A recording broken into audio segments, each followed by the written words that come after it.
कई बार love marriage में भी लोग परेशान रहते हैं और डिवोर्स तक हो जाता है। ऐसे ही एक किस्सा मेरी सहेली के साथ हुआ था।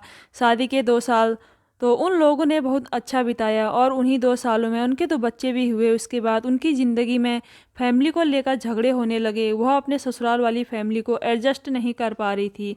उसका पति चाहता था कि वह मेरी फैमिली को लेकर चले, लेकिन रहना तो दूर की बात है, वह उन्हें देख भी नहीं सकती थी। उन लोगों से नफरत करती थी। कुछ दिन तो मेरी सहेली के हस्बैंड ने यूं ही दिन बिता लिए। उसके बाद समझौते की नौबत आ गई। उसने कहा कि अगर तुम मेरी फैमिली के साथ रहोगी तो ही मेरे साथ रह सकती हो, वरना डिवोर्स लेकर अपने घर रहो। उसने भी उसकी फैमिली के साथ नहीं रहना था।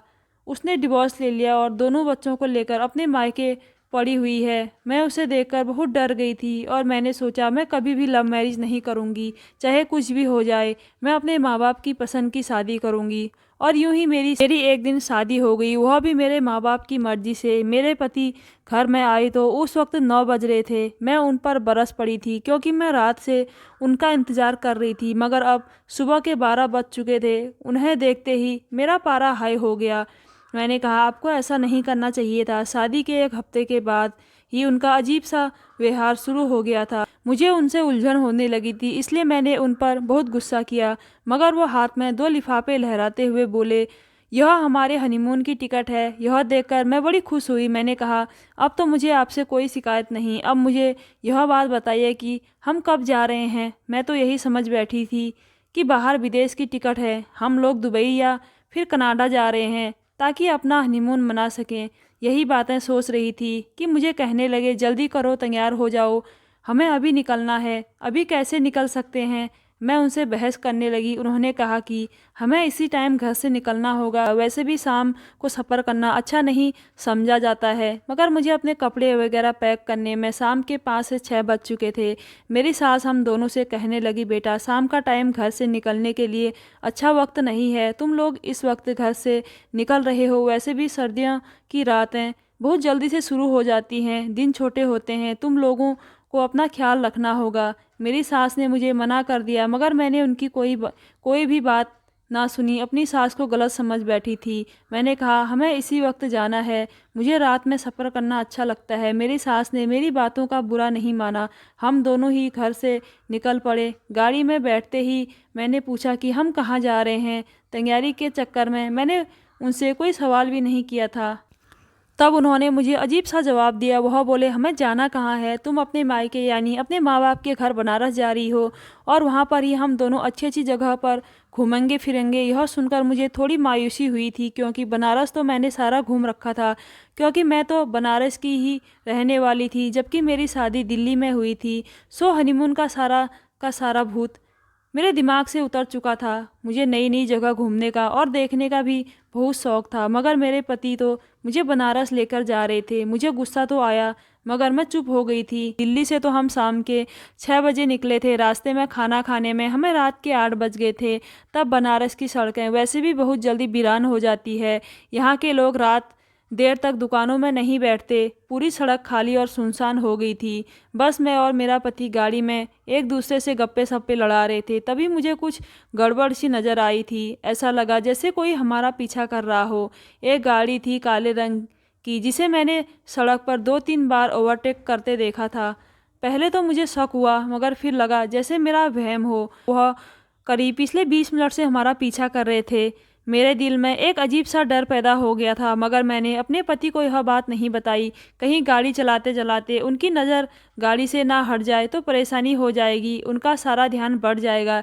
इसी वजह से मैं चुप हो गई थी। मेरा दिल नहीं चाहता था कि मैं ऐसी कोई हरकत करूं कि सोहन को गुस्सा आ जाए। वैसे भी वह काफ़ी देर से जले भुने बैठे थे। बोले कि तुम मेरे साथ बहुत बुरा व्यवहार कर रही हो। शादी के बाद पत्नी को अपनी जुबान पर काबू रखना चाहिए। वैसे शुरू के दिनों में तो लड़कियां काफ़ी शर्माती है, मगर तुम अभी से इतना रौब झाड़ती हो मुझ पर। मुझे लगता है कि मैंने अपनी टीचर से शादी कर ली है। हम बातें ही कर रहे थे कि जोरदार झटके के साथ काली गाड़ी ने हमारे सामने का रास्ता रोक कर खड़ा हो गया था। हमें एक पल के लिए यूं लगा कि कोई हादसा होने वाला है, मगर उस आदमी ने हमारी गाड़ी की स्पीड स्लो होते ही हमारे आगे ऐसी गाड़ी रोकी कि हम दोनों हक्का बक्का रह गए थे। हम अभी तो अपनी जान बचने पर भी भगवान की कृपा कर रहे थे। उन लोगों की गाड़ी के दरवाजे खुल गए थे। हमें लगा शायद पुलिस की गाड़ी है। वह गाड़ी काफ़ी ऊंची होती है। हम लोगों ने देखा तो गाड़ी से निकलने वाले आदमी एक दो नहीं बल्कि पूरे 6 से 7 लोग वर्दी में नहीं थे, बल्कि उन्होंने काले नीले कपड़े पहन रखे थे। मैं और मेरा पति देखकर हैरान रह गए थे। उन लोगों ने आकर हमारी गाड़ी के दरवाजे के शीशे को पीटना शुरू कर दिया था। हम लोग समझ गए थे कि यह कोई आम लोग नहीं है, यह तो कोई खतरनाक हैं। और मुझे तो यह लग रहा है यह डाकू है। यह सोचकर ही डर लगता था। मैं दिल ही दिल में भगवान से प्रार्थना करने लगी, हे भगवान, हमसे ऐसी कोई परीक्षा ना लें, हमारी जान इनसे छुड़वा दें। मगर उन लोगों ने मेरे पति को ज़बरदस्ती दरवाज़ा खोलने का कहा था। अगर हम दरवाज़ा नहीं खोलते तो यह लोग बहुत ही मक्कार थे, शीशा तोड़कर हमें बाहर निकाल लेते। मेरे पति ने मुझसे कहा कि तुम पिछली सीट पर चली जाओ। गाड़ी का दरवाज़ा खोले बगैर पिछली सीट पर भी जाना मुमकिन नहीं था।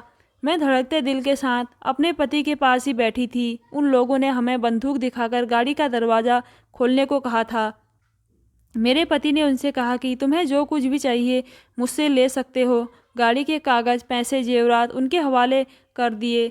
एक आदमी ने सारा कुछ अपने बैग में डाल लिया। फिर मेरे पति से कहा कि तुम गाड़ी से उतर जाओ, अगर तुम नहीं उतरते हो तो तुम्हें गोली मारकर यहीं पर सुला देंगे। वह लोग बहुत गुस्से में थे।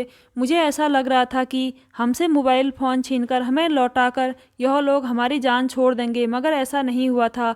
उन्होंने मुझे भी गाड़ी से बाहर निकलने को कहा था। वह सारे के सारे आदमी इतने बदतमीज़ लग रहे थे। उनकी आवाज़ जैसे गूंज रही थी। उनकी आवाज़ सुनकर मैं बहुत घबरा गई थी।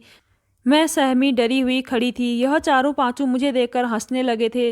देखो, ऐसी होती है शरीफ और मासूम लड़कियां। तुम्हारी पत्नी तो बड़ी खानदानी लगती है भाई। आदमी ने हंसते हुए यह बात करते हुए मेरे पति से कहा। मेरे पति ने उन लोगों के आगे हाथ जोड़ दिए। देखो, तुम लोग लुटेरे हो, मैं जानता हूँ। मेरी पत्नी को कुछ मत कहो। तुम्हें जो कुछ चाहिए मुझसे ले लो। मैं तुम्हारे किसी काम आ सकता हूँ तो वह सब तुम्हें दे सकता हूँ। तुम मेरी गाड़ी भी ले जाओ, हम दोनों को छोड़ दो। यह सुना था वह पांचवा आदमी हंसने लगे। एक ने अपनी गाड़ी की तरफ इशारा किया और बोला, हमारे पास उससे भी ज़बरदस्त गाड़ी है। जाने मन, हमें तुम्हारी गाड़ी से नहीं, तुम्हारे माल से मतलब है, और माल से सबसे अच्छा माल तो तुम्हारी पत्नी है। आदमी यह कहकर मेरी तरफ बढ़ा तो मेरे दिल में बहुत दर्द पैदा हो गया। मुझसे जो आज तक किसी ने इस तरह की बात नहीं की थी, यहाँ आदमी इतनी भयानक बातें कर रहा था। मेरा दिल चाहा कि मैं यहाँ से भाग जाऊँ, मगर मैं वहीं खड़ी रही। मुझे बस अपने पति का इंतज़ार था। उन लोगों को रोकेगा कौन? मेरे पति उन लोगों को मेरे पास हरगिज़ नहीं आने देगा। मगर उन लोगों ने उससे पहले मेरे पति को मारना पीटना शुरू कर दिया। एक आदमी मेरी तरफ बढ़ा था। मैंने सोचा कि मैं यहाँ से दूर भाग जाऊँ दौड़ लगाकर, पर मैंने तो इतनी ऊंची जूती पहन रखी थी जिसे पहनकर भागना भी मुमकिन नहीं था। उस वक्त डर के मारे मेरा सारा बदन कांप चुका था। मेरे पति को पकड़कर यह लोग एक तरफ लेकर जाने लगे।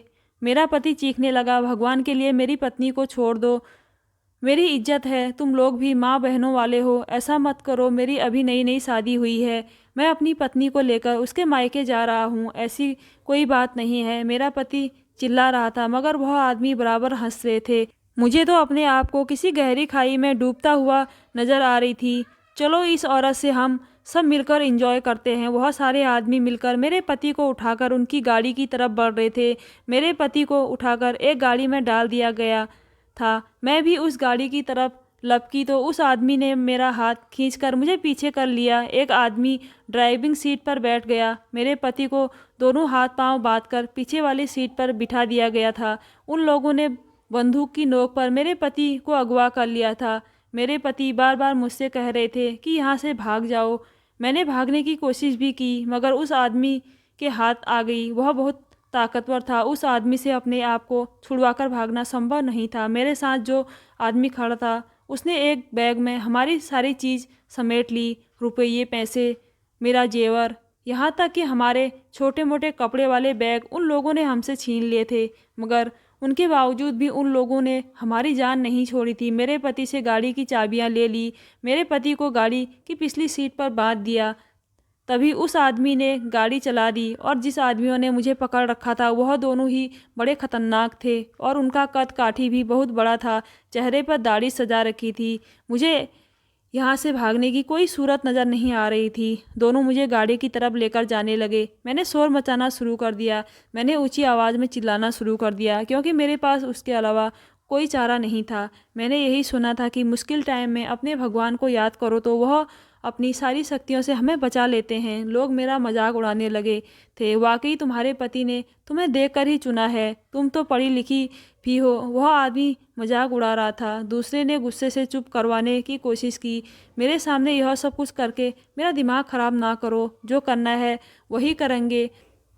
तुम जैसी औरतें किसी को बार बार नहीं मिलती, इसलिए वैश्याना बातें सुनकर मुझे उन लोगों पर बहुत गुस्सा भी आ रहा था। मेरे पापा होते तो ना जाने उन्हें चीर कर रख देते, मगर उस टाइम उस वीरान जंगल में मेरे साथ सिवाय भगवान के और कोई नहीं था। मुझे अपनी लड़ाई खुद ही लड़नी थी। मगर जैसे ही मेरी उस आदमी पर नज़र पड़ी तो जो साथ वाली सीट पर बैठा था, तो मेरे होश उड़ गए थे। मुझे उस टाइम उसकी जगह कोई कुत्ता नज़र आ रहा था। भयानक सूरत वाला आदमी मेरे करीब आ रहा था कि वह मुझे बर्बाद करता। दूसरे ने उसे आवाज़ दी और कहा कि देखो। मेरे बैग से उस आदमी ने 2 कागज़ निकाले, उसमें खौफनाक शक्ल वाले दूसरे आदमी को दिखाए, तो वह भी पढ़कर चुप हो गया, जैसे उन दोनों को सांप सूंघ लिया हो। वह कागज़ देखते ही दोनों का व्यवहार मेरे साथ नरम पड़ गया था। दूसरा आदमी जो मेरी तरफ हाथ बढ़ा रहा था, वह भी आदमी अच्छा बनकर बैठ गया, जैसे उसने मुझे अगवा ही नहीं किया बल्कि चुप हो गया था। ऐसा लगता था जैसे उनका दिल बदल गया हो। वो लोग एकदम रुक कैसे गए। मैंने दिल में सोचा। मैं अपने दिल से भगवान का जाप करने लगी और हनुमान चालीसा पढ़ने लगी। दिल में सोचने लगी, लेकिन ऐसा क्या था उस कागज़ में जिसे देखकर ही वह लोग क्यों चुप हो गए। वह बात मैं अपने दिल में सोच रही थी कि गाड़ी ने एक झटका दिया। उसके बाद मुझे होश नहीं रहा कि क्या हुआ। जब मेरी आँख खुली तो मैं एक बिस्तर पर लेटी हुई थी। यह किसी का घर लग रहा था। पहले तो मुझे लगा कि यह अस्पताल होगा, मगर किसी का घर था। मेरी आँख खुली तो मुझे पिछली रात का सारा किस्सा याद आने लगा था, और मैं तो यह सोच भी नहीं सकती थी कि उन लोगों से मेरी जान कैसे छूट गई। मुझे सबसे ज़्यादा फिक्र अपने पति की थी, क्योंकि एक औरत के लिए उससे ज़्यादा ज़रूरी कोई बात नहीं हो सकती। मुझे ऐसा लग रहा था जैसे मैंने कोई बहुत बड़ी गलती कर दी हो। बार बार अपनी सास की बातें याद आ रही थी। काश कि मैं उनके कहने पर उनकी बात मान ली होती, घर से इतनी जल्दी ना निकलती, तो अभी यहाँ बैठी पछता ना रही होती। मैं यह बातें सोच रही थी कि हमारे कमरे का दरवाज़ा खुला। वही आदमी कमरे में दाखिल हुआ। मेरी तो डर के मारे चीख निकलने वाली थी। उसने हाथ से इशारे से मुझे चुप रहने का इशारा किया था। तुम्हारी अभी तबीयत ठीक नहीं है, तुम बोल नहीं सकती। मेरे भी पाँव में गहरी चोट आई थी। रात को हम सब के साथ एक हादसा हो गया था, और अभी तुम मेरे घर पर हो, इसलिए ज़्यादा ड्रामा करने की ज़रूरत नहीं है। देखो, वह हादसा भगवान की तरफ से लिखा था। यह सब हमने नहीं किया। अब जो कुछ भी हुआ है उसे मिलकर सहना है। तुम इस वक्त मेरे घर में हो। हम लोग बहुत शरीफ लोग हैं, और यहाँ पर किसी तरह का तमाशा करने की ज़रूरत नहीं है, वरना जो कुछ होने वाला था वह भी हो सकता है। तुम्हारे पति के बारे में मैं कुछ नहीं कहता, मगर तुम्हें हमने कोई नुकसान नहीं पहुंचाया, इसलिए ज़्यादा ड्रामेबाजी करने की ज़रूरत नहीं है। मेरे बाप के सामने रोना धोना मत मचाना। मैंने उन्हें यही कहा है कि तुम एक जख्मी लड़की हो और हमारे कार से जख्मी हुई हो। मेरे बाप को तुमने भी यही बात बतानी है। अगर तुमने कोई और बात बताई तो बहुत बुरा हो जाएगा। उस आदमी के इस तरह के शब्द सुनकर मुझे बहुत डर लगने लगा था, मगर एक बात से मैं तसल्ली थी कि कम से कम मेरी इज्जत तो बच गई थी। मैं तो अभी भी गैरों के घर पर थी, और मुझे अपने पति की बहुत फिक्र सता रही थी। मैंने उस आदमी से पूछने की भी कोशिश की, मगर वह कमरे का दरवाज़ा बंद करके बाहर चला गया। मेरे दिल में तरह तरह के ख्याल आ रहे थे। मुझे समझ नहीं आया कि मैं क्या करूं। पता नहीं मेरे घर वाले मेरा पति मुझे स्वीकार भी करेगा या नहीं। मगर उस दिन शाम को जब वह आदमी मेरे कमरे में आया तो उसने एक अजीब बात की। उसने अपना नाम मुझे बताया। कहने लगा, मेरा नाम शंभू है, और मैं तुम्हें यहाँ पर इसलिए लाया हूँ कि तुम्हारा यह जख्म ठीक हो जाए, फिर तुम्हारे घर छोड़ आऊँगा। हैरानी की बात तो यह थी कि मुझे बहन कहकर बुला रहा था। मैं तुम्हें घर छोड़ आऊँगा, तुम इस बात की फिक्र ना करना, और तुम यहाँ पर बिल्कुल सुरक्षित हो, मेरी बहन की तरह। अगर तुम्हें इस बात पर कोई शक है तो मैं अपनी बहन को भी तुम्हारे पास भेज दूंगा, मगर मैंने उन लोगों को यह बता रखा है कि तुम मेरे दोस्त की बहन हो, इसलिए मैं तुम्हें घर लेकर आया हूँ। और हाँ, यह रहा तुम्हारा बैग, यह भी अपने पास रख लो। शाम तक तुम्हारे पति तुम्हारे पास आ गए तो ठीक है, वरना मैं तुम्हें खुद तुम्हारे घर लेकर जाऊंगा। मैं अपने दिल में उस आदमी के जाने के बाद सोचने लगी, अगर उसने मुझे मेरे घर में ले जाकर ही छोड़ना था तो फिर यह सब करने का क्या मकसद था? क्या यह लोग मेरे पति के दुश्मन थे? लेकिन अगर यह लोग दुश्मन होते तो फिर मौका पाकर उसका फ़ायदा उठाते या फिर उनका सामान वगैरह छीनकर उसे अलग जगह पर भेज देते। ये लोग तो मेरे पति के साथ गए थे, जबकि बाकी मेरे साथ थे। मुझे दूसरी गाड़ी में लेकर कहीं जा रहे थे। रास्ते में पता नहीं ऐसा क्या हुआ, अचानक उन लोगों का दिमाग बदल गया। फिर हादसा तो भगवान की तरफ से होने का लिखा था, उसकी कोई गलती नहीं थी। मगर यह लोग थे कौन और मुझे क्यों किडनैप करके लाए थे? इस बात का जवाब अभी तक मुझे नहीं मिल सका था। फिलहाल मैंने सोच लिया कि अब मैं उस आदमी के घर वालों से कोई बात नहीं करूँगी। यह मुझे मेरे घर छोड़ आए, यही बड़ी बात है। ऐसा ही हुआ। शाम को डॉक्टर आया। उसने मेरी चोट और मेरे पाँव को देखा। पट्टी की मामूली सी मोच आई थी। इतने में शंभू भी आ गया और बोला कि तुम आओ, बाहर गाड़ी खड़ी है, तुम्हारा इंतज़ार कर रही है। मुझे घर का पता भी बताना होगा, मुझे तुम पर तरस आ रहा है। यह कहता गाड़ी में बैठते ही उसने मुझे यह बात कही तो मेरा दिल डूबने लगा था। क्यों, क्या हुआ है? क्या तुम लोग मुझे कहीं और लेकर जा रहे हो? मेरा फ़ायदा उठाना चाहते हो? ऐसी बात नहीं है मेरी बहन। अगर ऐसा होता तो हम लोग तुम्हें गाड़ी में डालकर घर लेकर ना आते। तुम्हारे पति के सामने तुम पर इतना जुल्म किया था, शायद हम ऐसा कभी ना करते। फिलहाल मैं उस पर बहुत गुस्सा थी। शंभू बता रहा था, बस तुम्हारे बैग से एक ऐसी चीज़ निकली, उसे देखकर ही हमने तुम्हें छोड़ दिया। यह सुनकर मेरे भी कान खड़े हो गए। मैं भी दिलचस्पी से उनकी बातें सुनने लगी। ऐसी क्या चीज़ थी मेरे बैग में जो मैं भी दिलचस्पी से उनकी बातें सुनने लगी। ऐसी क्या चीज़ थी मेरे बैग में जो तुम लोगों ने देखते ही मुझे छोड़ दिया? मुझे भी तो दिखाओ। अगर तुम लोगों ने देख ली है तो, अगर तुमने देख लिया तो यहीं बेहोश हो जाओगी। मैं पहले तुम्हें तुम्हारे घर पहुंचाऊंगा और तुम घर जाकर खोल कर देख लेना। मैं नहीं चाहता कि यहाँ पर तुम्हारी तबीयत खराब हो जाए। उसी आदमी की बातें सुनकर मुझे बहुत गुस्सा आ रहा था। तुम हो कौन? तुम्हें और मेरे पति को तुम लोगों ने क्यों किडनैप किया? क्या तुम इस बात का जवाब देना पसंद करोगे? लेकिन अब यह सब कुछ जानने का फ़ायदा नहीं है। तुम इस बात का यकीन करो कि हमने तो तुम्हें हाथ भी नहीं लगाया।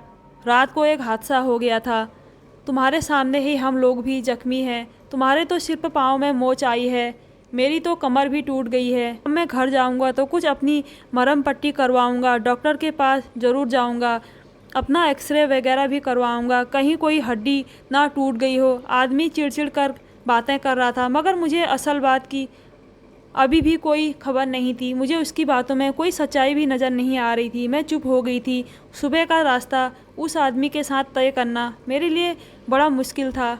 मैंने सोचा कि मैं रास्ते में इसके बारे में ज़्यादा बातें जान लूँ, ताकि अगर कहीं इसकी नीयत में कोई खोट नज़र आई तो मैं इसके खिलाफ़ खड़ी हो सकूँ, मैं अपना आवाज़ उठा सकूँ। कुछ पता है तुम्हें, मेरा नाम शंकर है और मैं तुम्हारे पति को जानता हूँ। यह सुनते ही मेरे कदमों तले से ज़मीन निकल गई। तुम मेरे पति को जानते हो, मगर किस तरह?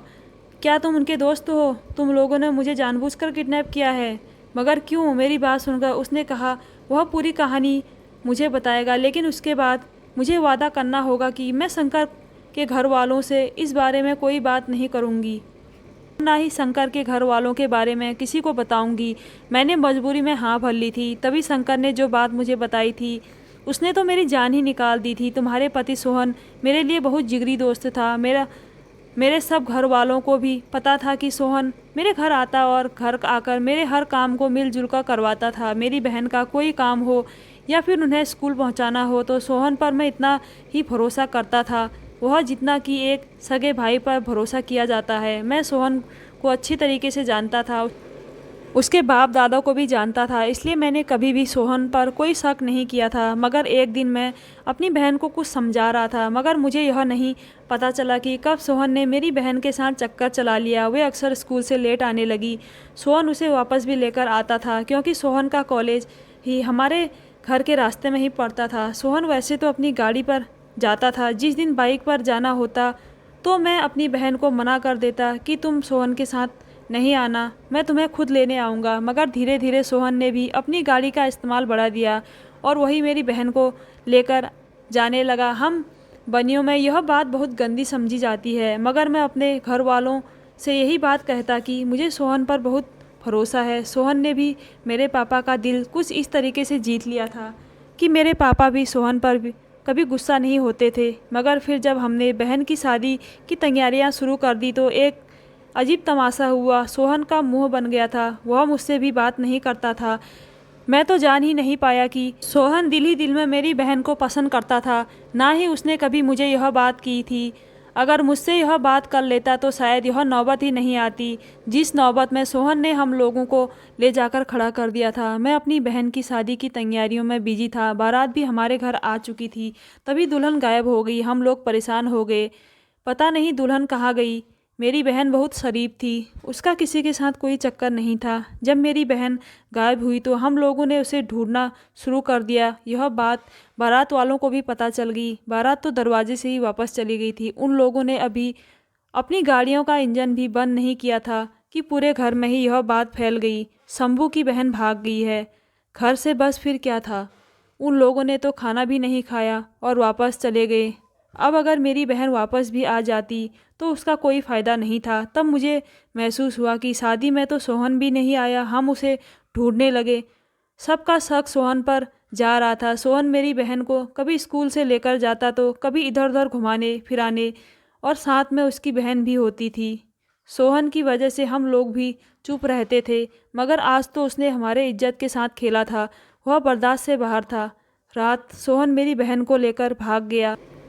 मैं यह सोच भी नहीं सकता था वह मेरे साथ इतनी बड़ी गद्दारी करेगा। लेकिन अगले दिन जो हुआ उसने तो हम सब के दिल को दहला कर रख दिया। गुस्से से हम पागल हो गए थे। मेरी बहन सुबह के 4 बजे घर आ गई। रोते हुए उसका रोना मुझसे देखा नहीं जा रहा था। उसने बताया कि सोहन उसे लेकर भाग गया था शादी के बहाने, मगर शायद उसने मेरा इस्तेमाल करके मुझे बीच रास्ते पर छोड़ दिया है। मैं तो इस बात को सुनकर ही बौखला गया था। ऐसी बात सुनकर हमने अपनी बहन को जिंदा गाड़ देना था, मगर इसकी नौबत ही नहीं आई। उस बेचारी ने खुद ही मौत को गले लगा लिया। हम लोग सोच भी नहीं सकते थे कि हमारी इज्जत इतनी खाक में मिल जाएगी। वह इतनी बड़ी हरकत कर जाएगा। सोहन से मेरा रिश्ता हमेशा के लिए टूट गया। मेरे माँ बाप बदनामी के मारे चुप रहे और वह नहीं चाहते थे कि किसी भी तरह गांव में यह बात फैल जाए। हमारे घर में सबने कहा कि हमारी बेटी का एक्सीडेंट हो गया था। पार्लर से घर आते हुए वह किसी हादसे का शिकार हो गई थी, इसलिए शर्म की वजह से सब चुप हो गए। मगर मेरे दिल में बदला लेने की आग जल रही थी। मैंने सोच लिया था कि मैं भी सोहन के साथ यही करूँगा। मेरा तो आइडिया यह था कि शादी के रात आपको अगवा करूँगा और उसके बाद कभी आपको सोहन की शक्ल देखने भी नहीं दूंगा। लेकिन ऐसा नहीं कर पाया। और अब जबकि आप लोग हनीमून पर जा रहे थे, इस बात का मुझे पता चल गया। मैंने सोचा कि मैं अपने दोस्त के साथ मिलकर एक प्लान बनाऊंगा। सोहन को यह सबक सिखाऊंगा कि सारी ज़िंदगी याद रखेगा। मैं तो उसे जान से मारना चाहता था, मगर मेरे दोस्त उसकी हड्डी पसलियाँ तोड़ने किसी दूर दराज के इलाके में ले गए और मैं जो अपनी बहन का बदला आपसे लेने की सोच रहा था। जब सोहन के जेब से निकलने वाले कागज़ देखे तो मुझे तो आप पर तरस आने लगा, क्योंकि उस कागज़ पर आपके और सोहन के संबंध खत्म होने की मुहर थी। सोहन आपको डिवोर्स दे चुका है। इसकी वजह से उसने नहीं बताई, मगर फ़िलहाल जिस आदमी ने इतने घर बर्बाद किए हों, इतने लोगों की खुशियों पर पानी फेरा हो, वह कैसे खुश रह सकता है। शंकर की बात सुनकर मेरे आंखों से आंसू निकलने लगे। पता नहीं क्यों मुझे रोना आ रहा था। मेरे पति ने मुझे क्यों छोड़ दिया बिना वजह के, यह बात बड़ी अजीब थी। मुझे हैरानी हो रही थी वह ऐसा कैसे कर सकते थे। लेकिन जो कुछ हो चुका था उन पर आंसू बहाने का कोई फ़ायदा नहीं था। भारी दिल के साथ मैं अपने माँ बाप के घर पहुँची। उन्हें इस हादसे के बारे में मैंने कुछ नहीं बताया। वह कागज़ उन्हें दिखा दिए। मेरे माँ बाप भी पछताने लगे थे, क्योंकि सोहन और मेरा रिश्ता अब बिल्कुल ख़त्म हो चुका था। सोहन के माँ बाप ने यह रिश्ता उसके खिलाफ़ किया था। परिवार में जब शादियाँ उस बुनियाद पर होने लगे कि किसी के पास ज़मीन और जायदाद कितनी है, तो यही किस्सा होता है। सोहन के माँ बाप ने अगर शादी की रात उसकी दुल्हन को स्वीकार कर लिया होता तो आज उनका बेटा ऐसे परिवार में उनको बदनाम नहीं करता। सोहन ने अपने माँ बाप से अपनी महबूबा के बिछड़ने का बदला लिया। शंकर ने सोहन से अपनी बहन की इज्जत खराब करने का बदला लिया। पर पता नहीं मुझे क्यों किस वजह से रुसवा किया गया, मेरा घर क्यों उजाड़ा गया। लोग तो कहते हैं कि दुनिया वालों की रीत है। कोई मुझे भी तो बता दे कि मेरी क्या गलती थी, क्योंकि मैंने तो आज तक किसी के साथ कोई बुराई नहीं की थी। फिर मेरे साथ ऐसा क्यों हुआ और इसमें मेरी क्या गलती थी? और क्या अरेंज मैरिज सही साबित नहीं हुई? सबको अपनी भावनाओं की चिंता होती है। अगर सब एक दूसरे की भावनाओं को समझने लगे तो यह दुनिया स्वर्ग बन जाएगी। धन्यवाद दोस्तों। कैसी लगी आज की स्टोरी? अगर अच्छी लगी तो मेरे चैनल को ज़रूर सब्सक्राइब कीजिएगा।